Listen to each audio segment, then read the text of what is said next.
We need a Cobra Commander to stop all this madness. Oh yeah!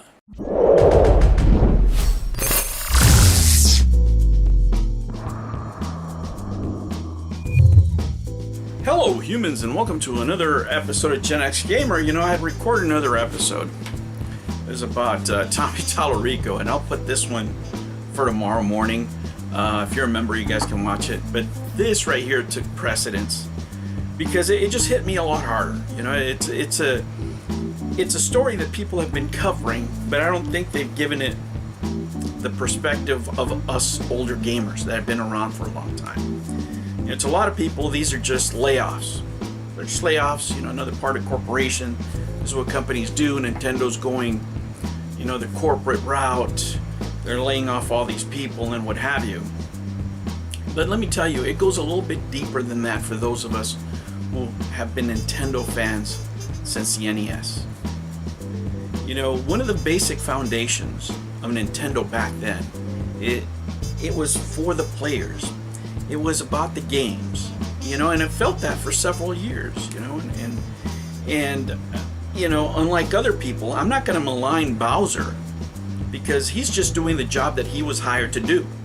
A lot of people are criticizing him because he come from EA and he came, you know, with all this knowledge, expertise from over there. But the truth is, guys, is the board of Nintendo hired him to do exactly this. They wanted him to do this, right? These kind of things: raise prices, raise consoles, maximize, you know, profit, reduce liabilities, reduce costs. Now, reducing costs does involve making cuts in personnel, of course. But when it comes to customer service, it was the pillar. It was the pillar back in the day of Nintendo. It was, you know, the nightmare of a lot of parents of kids us just going because we couldn't beat a game. We'd go on there and call the 1-900 number. And all of a sudden, you know, they would have like a $20 charge on their phone, and like, what the heck is going on, you know?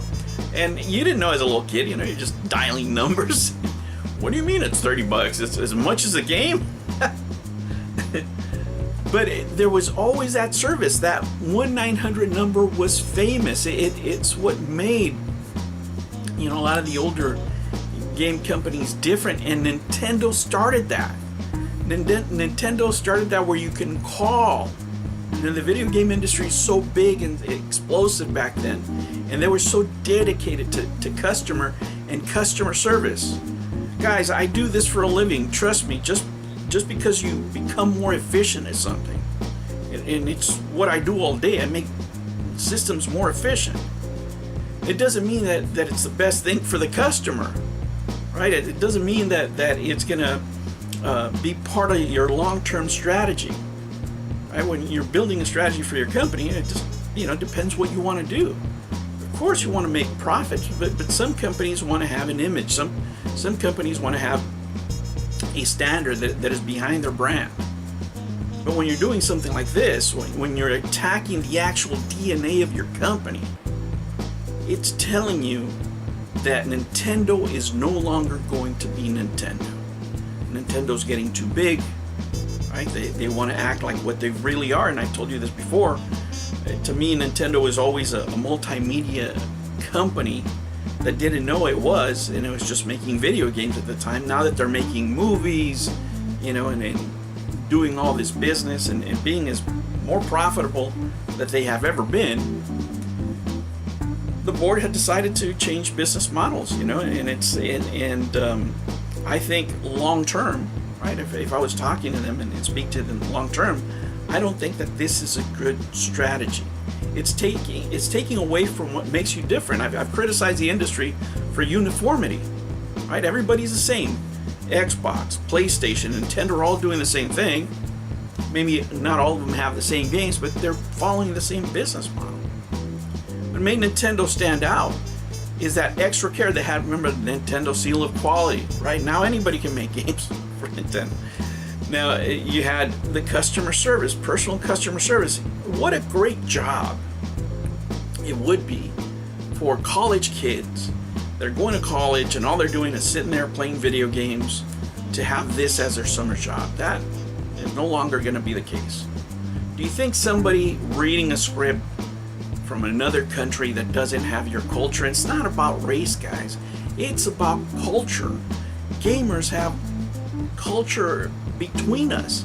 People that play Nintendo games, people that are Mario fans, there's certain things that you know that you can't convey to another person via work instructions, via, I can write the best process ever for somebody to do their job and write work instructions, but that doesn't convey culture at all. So when you call now and you need help, you're going to talk to somebody that's just doing their job, don't really care about your game, has no experience with it, that may want to answer a question. They're going to tell you to look it online. They're going to send you an email, maybe, if you can understand them. That's a 50-50 chance.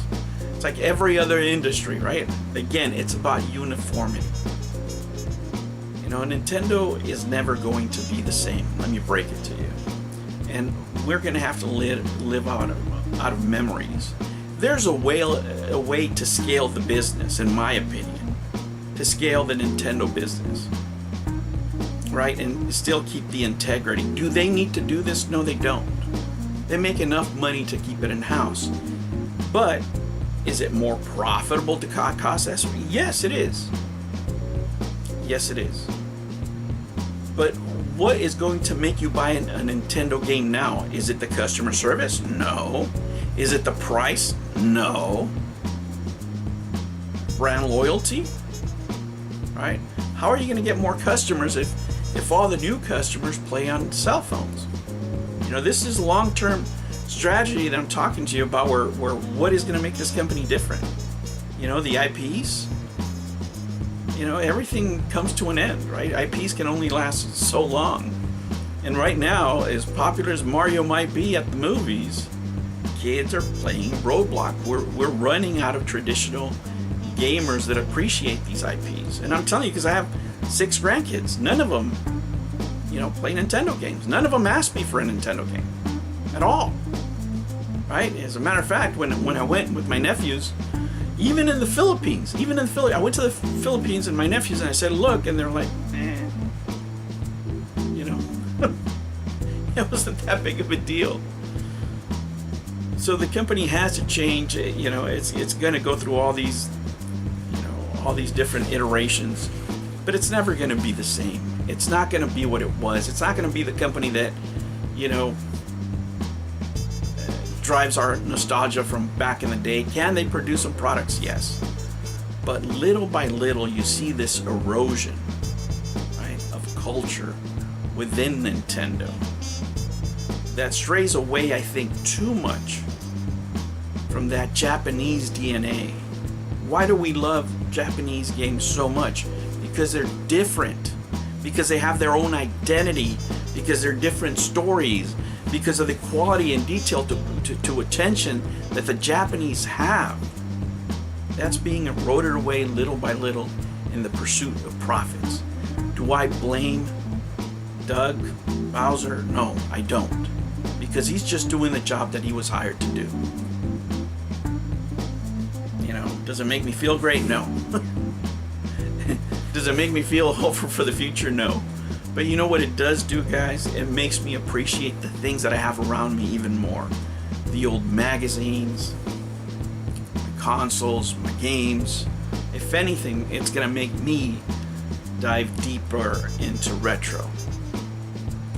But anyway, I'm sure, a lot of you older gamers feel the same way. Nobody's calling the number, right? In reality, when all practical purposes calling the number, nobody is. Nobody is. Right? But knowing that they're taking it away doesn't make us feel great, right? At the end of the day, I'm sitting here complaining and whatever. When's the last time I called it? 1986? 1989? So why are they going to spend money on it? That's the way the business works, right? But we can all mourn it, we could all be sad, but the times, they are a-changing. I just feel sad, man. I feel nostalgic for all this stuff. I almost feel like calling it one last time. All right, humans, I'll catch you on the next one. Take care.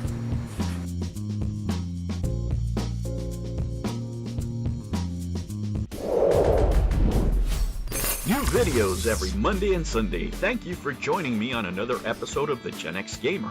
Remember to like and subscribe, click that notification bell, and remember, never ever be afraid to be happy. I'll catch you on the next one. Take care.